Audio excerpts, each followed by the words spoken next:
ازيكم عاملين ايه؟ انا بسمة توفيق، والنهارده هنتكلم عن هنجيب كرسي ونتكلم عن الامتنان. نتكلم عن الامتنان وازاي الامتنان غير حياتي، مش غير حياتي، غير حياتي، خلاها احسن، وان شاء الله ان شاء الله يعني هيغير حياتي. اول حاجة هنتكلم ايه هو الامتنان. الامتنان اللي هو الحمد، ان احنا نحمد ربنا ونحمد نفس يعني لا قصدي نحمد ربنا ونشكر نفسنا على الحاجات اللي احنا عملناها في يومنا، او لو حد عملها لنا او كده، يعني مش بصراحة انت معايا. فاول حاجة الامتنان ده بنعمله امتى؟ قصدي بنعمله قبل النوم. بس الامتنان ده ايه هو اصلا، او grateful، او how to be grateful. how to be grateful لكل حاجة صغننة في حياتنا. عشان انا كنت من فترة مثلا من سنة او سنتين لما كنت بقرأ آية وإن تعدوا نعمة الله لا تحصوها، كنت استغفر عظيم يعني بقول ازاي احنا لا نحصوها، يعني ممكن نحصوها عادي، يعني ممكن اعد انا عندي كام نعمة. بس دلوقتي لا، بقيت شايفة ان انا بجد معرفش اعد انا عندي كام نعمة من ربنا يعني.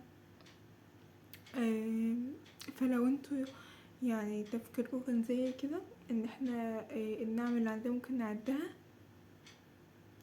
مش ممكن بجد. اول حاجة انا هطلع دلوقتي خمس حاجات انا ممتنة ليهم. اول حاجة انا ممتنة ان انا عايشة، يعني ممتنة ان انا لسه عايشة في الحياة دي، لسه ربنا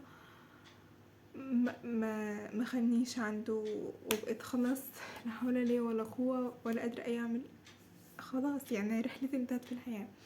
اول حاجة. تاني حاجة ممتنة ان انا قاعدة دلوقتي بصحتي، بتنفس وببلع وباكل وبشرب وجهاز التنفس شغال والهضمي وكل اجهزة الحمد لله ان شاء الله يعني شغالة كويس. يعني لو حد بس جاله دور برد او جيوب الانفية، انا عندي جيوب انفية لما بتيجي ببقى يعني بقول ارجع بس اتنفس زي ما كنت بتنفس في الاول، مش عايزة اي حاجة تانية. فعشان كده نعرف ان احنا في نعم كبيرة جدا. عندي مية، عندي بيت، عندي اكل، لابسة لبس، عندي نت، كده بقوا 7. ايه كمان، قادرة امشي، عندي مامتي وبابايا الحمد لله، الحمد لله على كل النعم. ايه كمان، عندي تعليم بتعلم. عندي القناة دي ان شاء الله يعني. فبصي طلعنا 10 نعم في دقيقتين. انا زمان بجد ما كنتش عارفه اعمل كده. المهم انا هقول باختصار انت ازاي تستمر على النعم دي. انا كنت في برنامج منزلاه، كان هو بينزل ده بصراحة اعتقد ان هو اللي زعل، كان هو بإلزامي يقول لنا مثلا قول 3 حاجات انت ممتن اليوم، قول 3 اشخاص انت عايز تقولهم شكرا، قول كده. فده كنت مستمرة على شهر، والشهر ده كان شهر الامتحانات، كان شهر 1 باين اللي فات.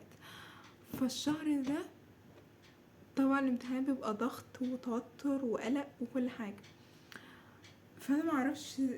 فاعتقد ان هو ساعدني بطريقه ما، لان كان الزام، كان كل شويه يجي نوتيفيكيشن، ولو انا ما عملتش يعني ما كتبتش الحاجات دي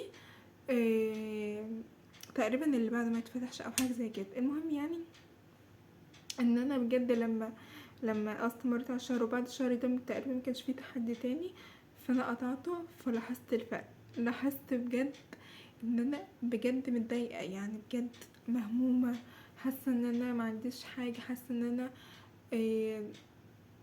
كده. اللي هو انت متعوده على السوشيال ميديا طول اليوم مثلا، او مش طول اليوم، انت لو فتحت انستجرام 5 دقايق وتلاقي ده سافر وده راح وده جه وده اشتغل وده خد جايزه وده اتجوز وده خلف مش عارفه ايه، هتلاقي ان انت طب وانا عملت ايه بقى، او انا عندي ايه بقى.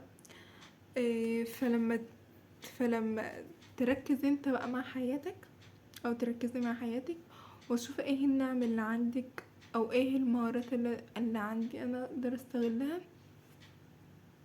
هتلاقي حاجات كتير اوي. المهم كل شويه نقول المهم احنا هنخش في تحدي لمدة اسبوع واحد بس. هنكتب كل يوم 3 امتنانات او 5، خليهم 5 حلوين، 5 امتنانات كل يوم قبل النوم. ونيجي بعد اسبوع نشوف ممكن تبقى امتنان ليا لربنا او لكله يعني، لاهلي، اي امتنان لاي حد لمدة اسبوعين. حاسة اسبوع يعني قليل، مش هتحس بالفرق قوي، فحاسة اسبوعين حلو. او بس قولولي what do you think وايه رأيكم وبس.